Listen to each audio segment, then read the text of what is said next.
सभी को नमस्कार। घोस्टली रियलिटीज में आपका स्वागत है। कल्पना कीजिए कि आप एक नए घर में जा रहे हैं और पाते हैं कि वो सिर्फ भूतिया नहीं बल्कि भूत प्रेत से ग्रस्त है।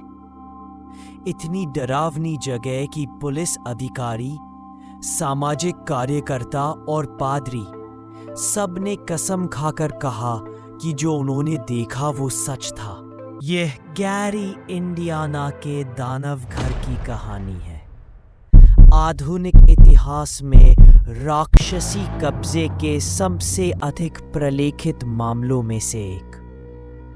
2011 में लटोया अम्मोन्स अपने 3 बच्चों और अपनी माँ रोजा कैंपेल के साथ 3860 कैरोलिना स्ट्रीट पर एक छोटे से किराए के घर में रहने लगी। पहले तो यह किसी भी आम घर जैसा ही लगा, लेकिन जल्द ही अजीब-गरीब चीजें होने लगी। सर्दियों के बीच काली मक्खियों के झुंड बरामदे पर छा गए थे। जब कोई नहीं होता था तो भारी कदमों की आहट गलियारों में गूंजती रहती थी और हर कमरे के कोनों में सांवली आकृतियां घूमती हुई प्रतीत होती थी। फिर यह प्रेतबाधा हिंसक हो गई। लाटोया के बच्चों को अदृश्य शक्तियों ने कमरों में फेंक दिया। एक बच्चे का तो अदृश्य हाथों ने गला घोंटकर हत्या कर दी। और सबसे चौंकाने वाली बात यह थी कि इसकी 12 साल की बेटी उसके बिस्तर के ऊपर हवा में तैर रही थी, जिसे उसके परिवार के दोस्तों ने देखा। बच्चे गहरी अप्राकृतिक आवाज में बोलने लगे और उन्होंने बताया कि मौत कैसी लगती है। जल्द ही इस मामले ने अधिकारियों का ध्यान अपनी ओर खींच लिया। बाल संरक्षण सेवाओं और पुलिस अधिकारियों ने दुर्व्यवहार की आशंका जताते हुए जांच की, लेकिन घर के अंदर जो कुछ उन्होंने देखा उससे वे दहल गए। एक नर्स, एक सामाजिक कार्यकर्ता और एक CPS एजेंट सभी ने शपथ लेकर कहा कि उन्होंने एक लड़के को दीवार से छत तक पीछे की ओर जाते देखा और फिर वह नीचे गिरकर अपने पैरों पर गिर गया।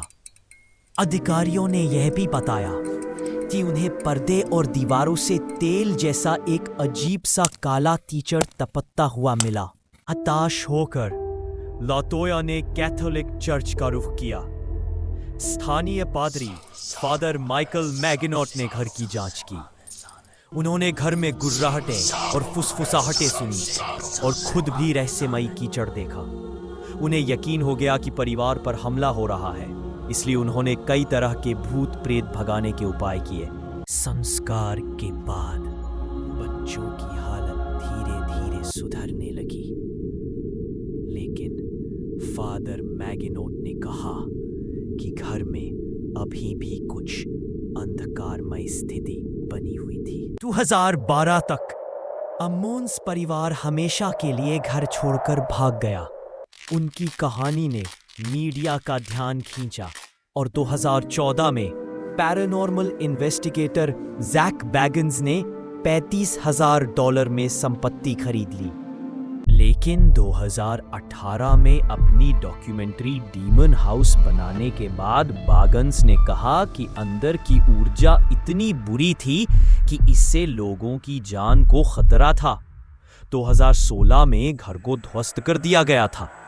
आज बस एक खाली जगह बची है, लेकिन स्थानीय लोग आज भी अंधेरा होने के बाद उसके पास जाने से इनकार करते हैं।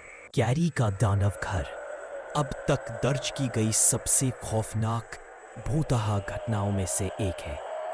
क्या यह सामूहिक उन्माद, बाल शोषण या सचमुच किसी राक्षसी उपस्थिति का मामला था? घर के चले जाने के बाद शायद हम कभी नहीं जान पाएंगे, लेकिन एक बात तो तय है जगहें इतनी भूतिया होती हैं कि उनका अस्तित्व ही नहीं रह जाता।